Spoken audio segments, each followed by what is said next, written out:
નમસ્કાર, આપ જોઈ રહ્યા છો ન્યૂઝ 18 ગુજરાતી. આપની સાથે હું છું વિધાતા. સૌથી પહેલા વાત કરીએ, કોંગ્રેસે લોકસભા ચૂંટણીની શરૂઆત કરી દીધી છે, એટલે કે તેની તૈયારીઓની શરૂઆત કરી છે. લોકસભાના ઉમેદવાર કોંગ્રેસ પહેલા જાહેર કરશે. બે તબક્કામાં જાહેર કરાશે ઉમેદવાર.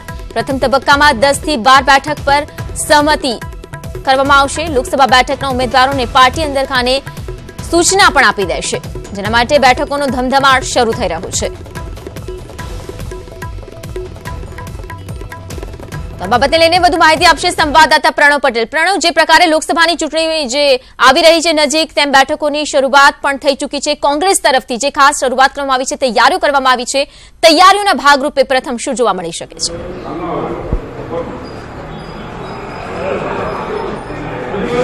વિધાતા, ચોક્કસ એ માની શકાય કે લોકસભા ચૂંટણીની માત્ર કહી શકાય ગણતરીના દિવસો જ બાકી છે. કાઉન્ટડાઉન શરૂ થઈ ગયું છે. બંને પક્ષોએ પોતપોતાની તૈયારીઓ શરૂ કરી દીધી છે.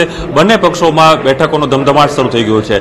ગુજરાત કોંગ્રેસે પણ પોતાની સતત બેઠકો જે વધારી દીધી છે અને સાથે જ નિરીક્ષકો જે હોય અથવા પ્રદેશના હોદ્દેદારો સાથે બેઠકોનો ધમધમાટ ચાલી રહ્યો છે. આજે પણ પ્રદેશના પ્રમુખ અને પ્રદેશના જે બિનિયા પ્રભારી સહપ્રભારીની આગેવાનીની અંદર આ બેઠકનો ધમધમાટ ચાલવાનો છે. સવારથી લઈને બપોર સુધી આ બેઠકો થશે. જનમિત્ર, શક્તિ પ્રોજેક્ટ, આ તમામ પ્રોજેક્ટ ઉપર પોતાનો રિવ્યુ લેવામાં આવશે. પણ સૌથી મોટા સમાચાર એ બહાર આવી રહ્યા છે કે કોંગ્રેસ પોતાના જે ઉમેદવારો છે તે જાહેર કરી દેશે. માની શકાય કે બે તબક્કામાં કોંગ્રેસ લોકસભા ચૂંટણીના પોતાના ઉમેદવારો જાહેર કરશે. ગુજરાતમાં 26 લોકસભા બેઠકો છે.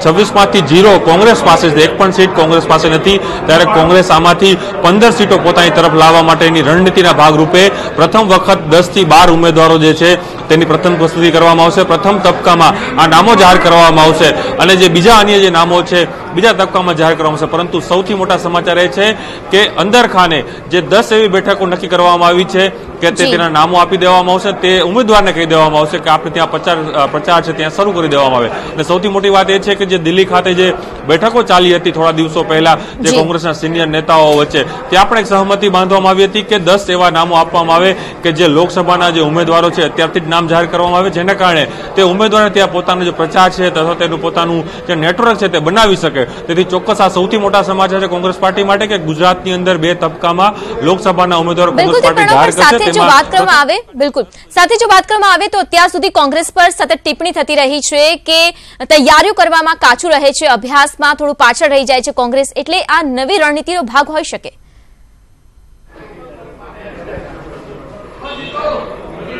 જી ચોક્કસ, હર હંમેશા માટે બનતું છે. કોંગ્રેસ પાર્ટીમાં છેલ્લી ઘડી ઉમેદવારોના નામ જાહેર થતા હોય છે, ત્યારબાદ કકડાટ સામે આવતો હોય છે, વિરોધનો વંટોળ સામે આવતો હોય છે. પરંતુ આ વખતે કોંગ્રેસ પાર્ટીએ સ્ટ્રેટેજી પૂર્વક અને રણનીતિના ભાગરૂપે જ એક નિર્ણય લીધો છે. તેમાં સિનિયર નેતાઓએ પણ પોતાની આમાં સહમતિ બતાવી દીધી છે.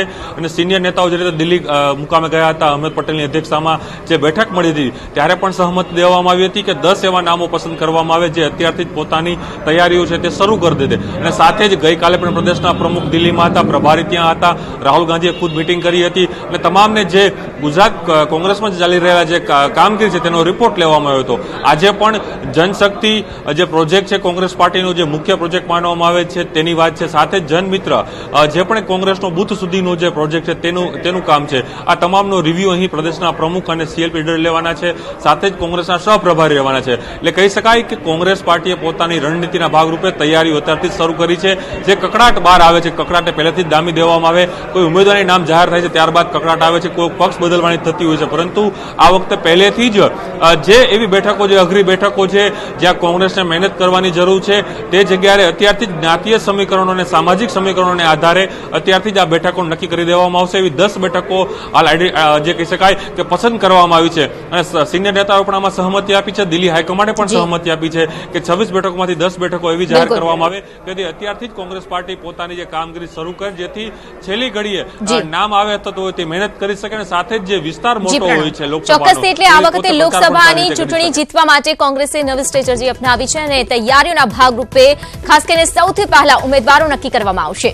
કારણ કે દર વખતે કોંગ્રેસમાં આંતરિક વિખવાદ ઉમેદવારો જ્યારે જાહેર કરવામાં આવતા હોય છે ત્યારે થતો હોય છે, તેવું ન થાય તે માટે આ નવી રણનીતિ.